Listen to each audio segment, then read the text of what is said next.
Hello and welcome to my YouTube channel Anvesha Ghosh Academy, an online tutorial class for all that is absolutely free of cost and enjoyable. I have started CBSE Class 9 Science chapter-wise discussions, and based on the chapter Motion under Physics portion, an earlier video was published, that is the part 1 based on the general introduction on motion. I hope you all have understood the basic concept of motion. Now let's start the second part, the part 2, that is distance and displacement.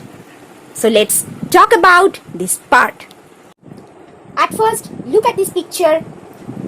It is a point, namely A.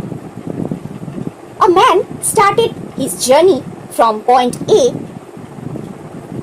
towards this direction and reached onto point B. It is point B, and from point B he travelled vertically downwards like this manner to finally reach the point C. So from point A to B, then B to C,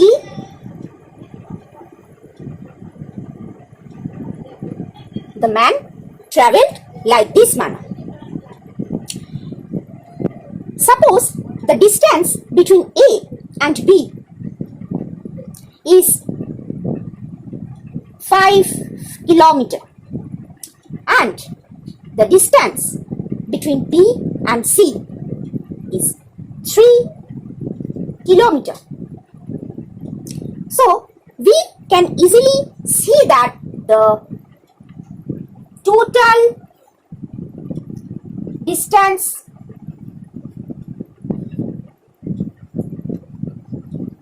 covered by the man is AB plus BC. The length of AB 5 kilometer and the length of the distance of BC is 3 kilometer. By adding these two values, we can find 5 plus 3, 8 kilometer. So we can answer that the total distance covered is 8 kilometer. तो ये event क्या हुआ बेटा? ए point से B point की तरफ 5 kilometre जो distance है एक आदमी वो कवर किया. अब उसका मोटिव था सी पॉइंट में जाना. सी पॉइंट में वो आदमी डायरेक्ट नहीं जाना चाहते हैं, थ्रू बी पॉइंट ही वो गए. तो बी पॉइंट से फिर वो सी पॉइंट में गए जिसका डिस्टेंस है 3 किलोमीटर. हम लोग जब कार में ट्रैवल करते हैं तो ड्राइवर कभी कभी कुछ ऑल्टरनेटिव रास्ते से हम लोगों को ले जाते हैं, कभी डायरेक्ट कभी इनडायरेक्ट. तो मान लो कि ए टू सी हम लोगों का मोटिव था जाने का, तो ड्राइवर हम लोगों को डायरेक्टली ऐसे नहीं जाके, मतलब शॉर्टकट डिस्टेंस में नहीं जाके अचानक से बोले कि मैडम और सर सामने एक रैली है, बहुत ही ट्रैफिक है, तो घूमकर मुझे जाना पड़ेगा. तो वैसे ही ये सिचुएशन कुछ वैसा ही है. तो डिस्टेंस में बेटा, डिस्टेंस में देखो किसी भी जगह में हम मेंशन नहीं किए कि कौन सी डायरेक्शन में ये जर्नी कंप्लीट हुआ. ठीक है, डायरेक्शन मतलब क्या? पार्ट 1 इंट्रोडक्शन वीडियो में मैं दिखाई थी. ये मैप में, सॉरी ये ऑनलाइन में ना मोबाइल फोन से कर रही हूँ, एडजस्ट करना बहुत प्रॉब्लम हो जाता है. ठीक है, कोशिश कर रही हूँ आप लोगों को सब समझ में आए. देखो मैप में जैसे कि आप लोग देखते हैं कि चारों main directions, the 4 main directions signified in a map like this manner, it is the east side, the opposite to east is west, the upward side north, the opposite to north is south. ठीक है, तो ये journey जैसा ही हो, हाँ, चाहे इस root से हो या घूम के कुछ ऐसा भी हो कि मान लो कि इधर डी पॉइंट था, ए से डी फिर सी, हाँ, डिस्टेंस ये हो सकता है या डिफरेंट कुछ भी हो सकता है। डिस्टेंस निकालने के लिए सिर्फ जरूरी है कि total how much distance has been covered. Okay, so ये हम ऐड किए। So distance is irrespective of any direction. ऐसे में जो ये सब फिजिकल क्वांटिटीज है, ठीक है, क्वांटिटी का मतलब है क्या, एक अमाउंट, हाँ, एक रहता है ना कि उसका एक सर्टेन वैल्यू, एक फिजिकल क्वांटिटी। तो फिजिक्स में ऐसे बहुत सारे क्वांटिटीज है, उसको ही हम फिजिकल क्वांटिटीज बोलते हैं। तो physical quantities are classified in two types, scalar quantity and vector quantity. So scalar quantity is the quantity that is irrespective of direction and has only the magnitude, that is only the value of that quantity, not direction. That is the scalar quantity. So answer me, distance is under scalar or vector quantity? Yes, scalar quantity. Distance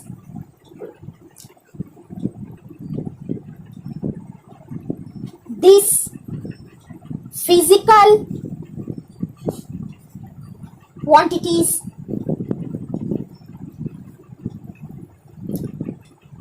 sorry, no plural, physical quantity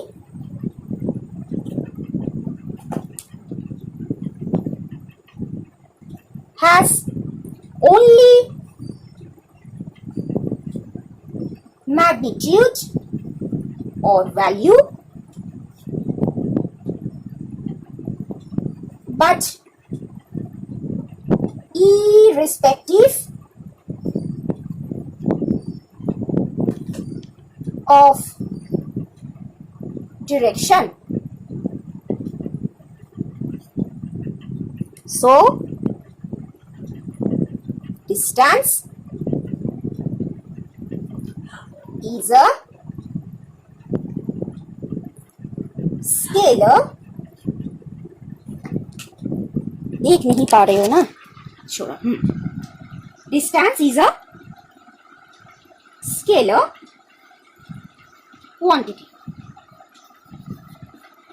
तो ऐसे आप लोग note down करके रखिए आप लोगों के notebook में। Note down all of this informations. Now what do mean by displacement? Now can you answer what will be the displacement of this man traveling from point A to point B and then finally point C? It is, remember, it is not the added value of 5 plus 3 kilometer, that is the 8 kilometer, like the distance value. The displacement value will be different. Displacement का यहाँ पे जो value है वो एकदम अलग हो जाएगा। Displacement का मतलब है, displacement सभी जो लैंग्वेजेस से या पिक्टोरियल रिप्रेजेंटेशन से जो दिखा रही हूँ, सभी अपने कॉपी में नोट डाउन करके रखिए आप लोग। Displacement is the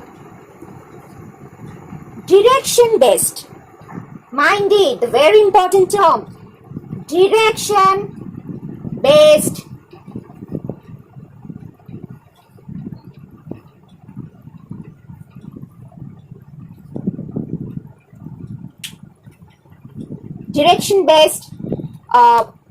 shortest, very important term, shortest distance value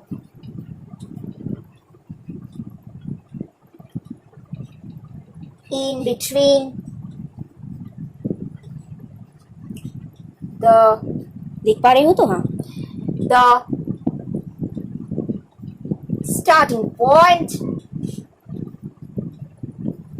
and the ending point. बहुत ही इंपॉर्टेंट शब्द मैं इस्तेमाल की हूं. देखो, डिस्टेंस बेस्ट और क्या, शॉर्टेस्ट डिस्टेंस वैल्यू किस दोनों पॉइंट के बीच जहां से जर्नी शुरू हुआ, जैसे कि पिक्चर में देख रहे हो, ए पॉइंट से जर्नी शुरू हुआ और सी पॉइंट में मैन, वो आदमी आके उसका जर्नी वहां पे अंत हो गया. तो शुरुआत का जो पॉइंट है, in between the starting point and the ending point. So यहाँ पे हम डायरेक्टली कुछ एडिशन, सब्ट्रैक्शन वगैरह ये सब करके ये वैल्यू नहीं आएगा. ये जो रास्ता यहाँ पे कंस्ट्रक्टेड हुआ, ठीक है, the path thus made looks like which geometrical figure? Yes, a right angled triangle. तो ट्रायंगल तो अभी तो नहीं हुआ, कैसे होगा? ये दोनों अगर हम लोग जोड़ दे, if we add the 2 points, that is the starting point A and the ending point C. और right angle triangle का जो तीनों साइड्स होता है, उसके नाम फटाफट से बोल दो. ये जो नीचे हॉरिजॉन्टल जो आर्म देख पा रहे हो, इसको बोला जाता है बेस, भूमि, ठीक है, बेस. फिर जो वर्टिकल, एकदम परपेंडिकुलर वर्टिकल जो लाइन देख पा रहे हो, इस आर्म का नाम है, इस साइड का नाम है ऑल्टीट्यूड. हम हिली रीजन में जब घूमते फिरते रहे तो बोला जाता है ना, बहुत हाई ऑल्टीट्यूड एरिया, तो कितने ऊंचाई में वो है, how much high the region is, ठीक है. तो इसको ऑल्टरनेटिवली हम हाइट भी बोल सकते हैं. तो एकदम परफेक्ट जो टर्म है, सब परफेक्ट ही यूज करो बेटा, उसका नाम है ऑल्टीट्यूड. ऑल्टीट्यूड. फिर एक तिरछा टाइप का एक आर्म देख रहे हो, साइड देख रहे हो, हाँ, ये है इस ट्रायंगल, राइट एंगल ट्रायंगल का लॉन्गेस्ट साइड. इसका नाम है hypotenuse. Hypotenuse. Note down all of these things. And now we have to calculate the base value, that is the value of AC. इसके लिए पाइथागोरस बोल के एक बहुत ही वर्ल्ड फेमस एक साइंटिस्ट, एक मैथमेटिशियन, हम लोगों के ऐसे सुविधाओं के लिए एक थियोरेम प्रपोज किए, एक थियोरेम एस्टैब्लिश किए. उस थियोरेम का नाम है Pythagoras theorem. I think maths में तुम लोग पढ़े हो, देखा फिजिक्स और मैथ्स कैसे जुड़े हुए हैं. तो फिजिक्स पढ़ने के लिए मैथ्स जानना बहुत ही जरूरी. मैथ्स का भी हम कुछ वीडियोस बनाएंगे. पहले साइंस के लिए थोड़ा कंसंट्रेट करो, साइंस का बहुत कुछ कंसेक्यूटिव वीडियोस बनाने के बाद दूसरे सब्जेक्ट्स में, तुम्हारे क्लास के दूसरे सब्जेक्ट्स में हम लोग मूव करेंगे. एनीवेज, अरे कहाँ गया मेरा पेन, बहुत ही झमेला होता है. आ गया.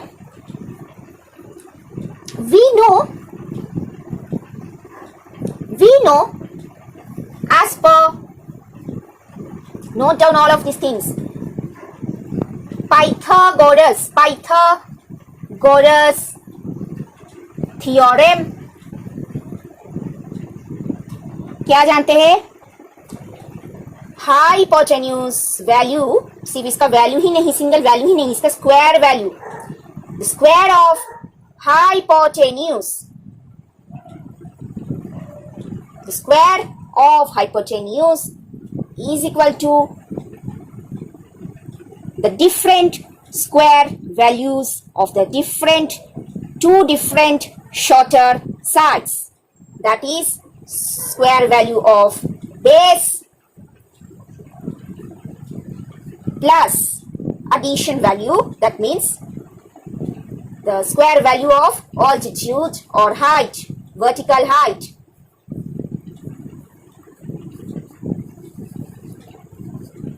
From this figure, we can write hypotenuse is represented by AB side. So AB square is equal to base square, that is AC square. We have to calculate the AC value. So कैसे आएगा देखो, तोड़ तोड़ के बोल रही हूँ बच्चों जैसे, ताकि इस क्लास में ही तुम लोग की पढ़ाई एकदम हो जाए, लर्न भी करोगे और जो मेमोराइजेबल है वो रिकॉल भी कर लोगे घर में बैठ के, और पढ़ने का कोई भी जरूरत नहीं. Plus altitude square means BC square. ठीक है, तो ऑल्टरनेटिवली हम क्या लिख पाएंगे देखो,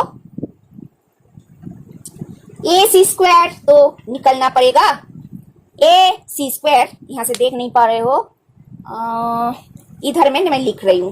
ठीक है, इधर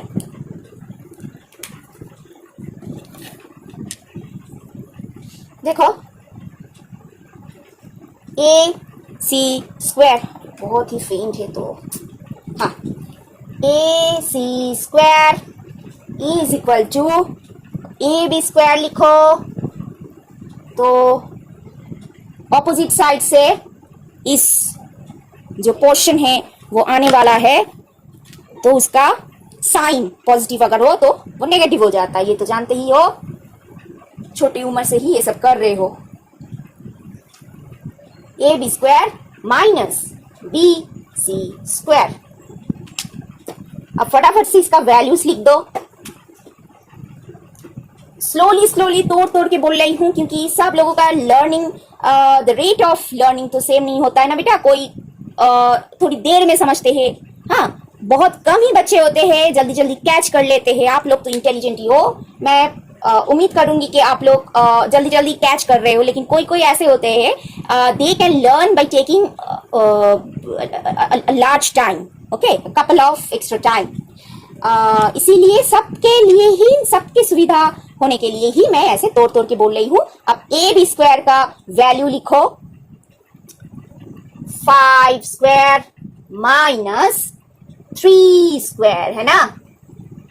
तो क्या होगा, 5 square means 25, 3 square means 9, that is क्या है, इज इक्वल टू 16. अब देखो बेस स्क्वायर तो आ गया 16, अब हम लोगों का सिर्फ बेस और AC वैल्यू निकलना पड़ेगा. तो ये कैसे निकलेगा, स्क्वायर को हटा के सिर्फ जो विदाउट स्क्वायर वैल्यू, हाँ, जब हम लोग निकलने की कोशिश करते हैं तो क्या करते हैं, स्क्वायर रूट. ठीक है, रूट ओवर. देयरफॉर अरे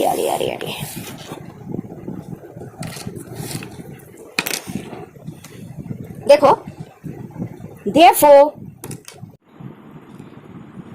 therefore base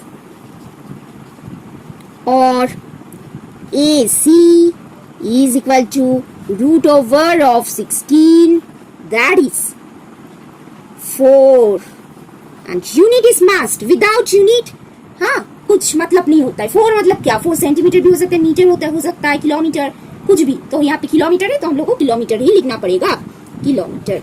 ये जो 16 वैल्यू था ये किलोमीटर स्क्वायर था, और इधर ये 4 किलोमीटर. तो ये क्या है, it is the displacement value.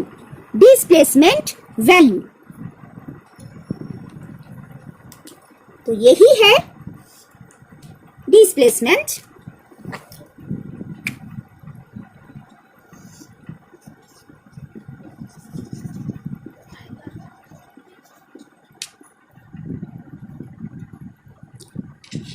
And we already have told that displacement is the direction based quantity. So 4 kilometre लिखने के बाद छोड़ मत देना, उसके बाद कुछ एक्स्ट्रा टर्म लिखना है, वो है 4 किलोमीटर. देखो ये A to C कौन सी डिस्टेंस सेटिस्फाई कर रहा है, ऊपर उठा के दिखा रही हूं, देखो, टुवर्ड्स ईस्ट, ठीक है। तो लिखो कि 4 kilometre towards east direction. It is the displacement value. हम पहले ही डिस्टेंस बताने के वक्त बोले थे कि distance is only a magnitude based value. It has no direction, so it is termed as scalar physical quantity. And displacement has both magnitude or value as well as direction. So displacement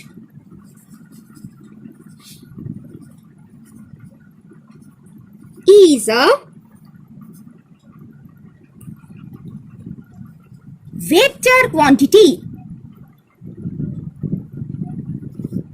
Vector, VECTOR, physical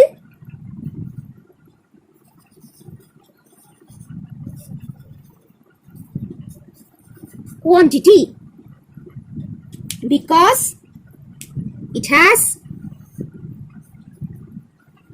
having both magnitude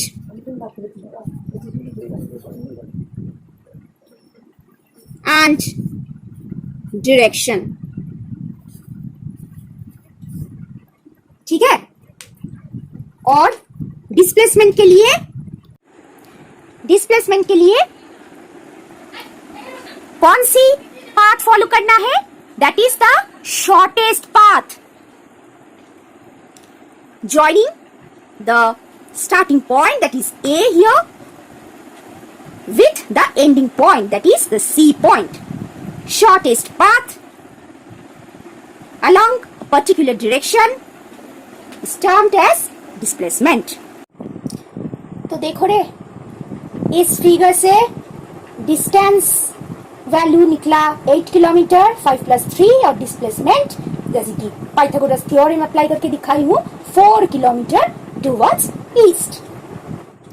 अब देखो, कुछ ऐसा situation अगर arise करता कि वो आदमी ए point से बी पॉइंट, फिर बी से सी और सी से वापस अगर ए पॉइंट में आते तो क्या होता?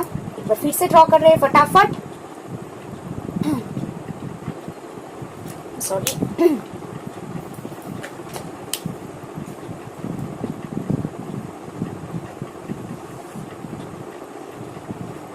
क्या बोली हूँ? ए से B,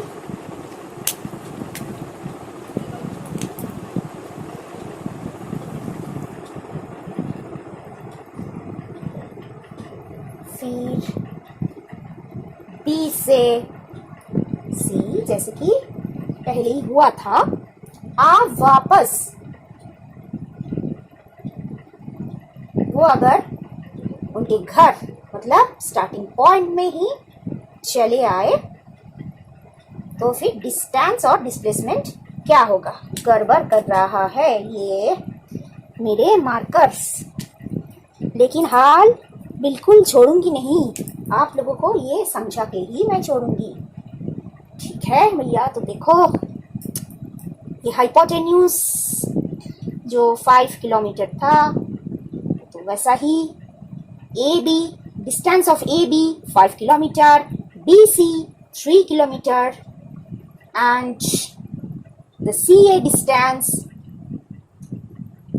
4 kilometer, like before we have calculated by applying Pythagoras theorem. So now what is the changed distance value? Distance value तो change तो होगा ही, हाँ, क्योंकि इधर एक एक्स्ट्रा डिस्टेंस भी ऐड करना पड़ा उनके वापस आने के लिए। सो देखो, the changed distance value is equal to, अब सिर्फ 5+3 नहीं होगा, उसके साथ +4 भी एडेड होगा। 5 kilometre +3 kilometre +4 kilometre is equal to क्या होगा? 12 किलोमीटर। ओके, तो डिस्टेंस वैल्यू चेंज हो गया जो 12 किलोमीटर है। अब डिस्प्लेसमेंट वैल्यू क्या होगा? And the changed displacement value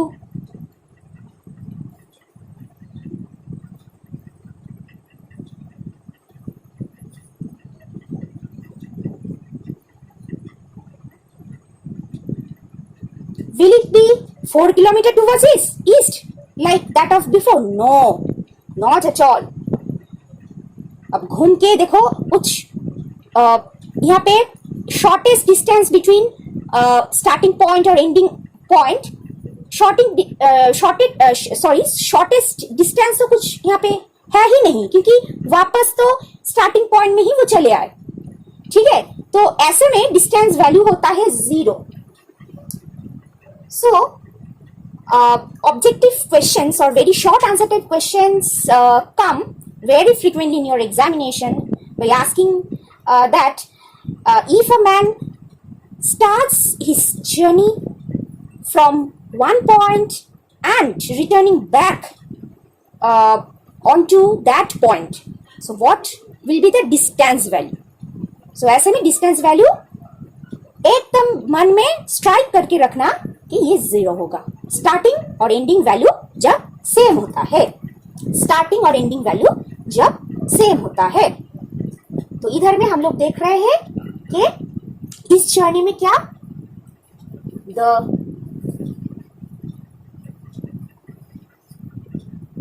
starting point and ending point in this new journey is same.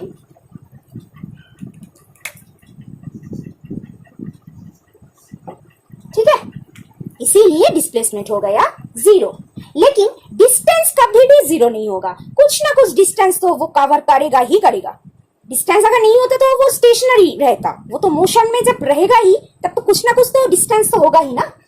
तो ये घूम के अगर वापस वो ए पॉइंट में ही चले आए इधर में, तो एक्स्ट्रा तो और एक डिस्टेंस वैल्यू, एक part of the total distance value दस हैज बीन एडेड। ठीक है, वो इंक्रीज कर गया और डिस्प्लेसमेंट वैल्यू 0 हो गया।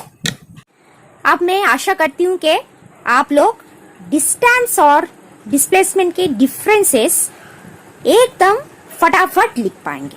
आई hope that you all have understood and let's summarise this whole discussions. Distance and displacement at a glance, the calculation of distance, that is scalar quantity, about displacement, that is a vector quantity, the calculation of these two quantities with the help of these two figures, and the special case when displacement will be 0. The detailed discussion on distance and displacement thus has completed. I hope you all have understood. If you like this teaching video, then please subscribe my YouTube channel and share these videos with your families, friends and all the teachers as much as you can. Thank you. That's all for today.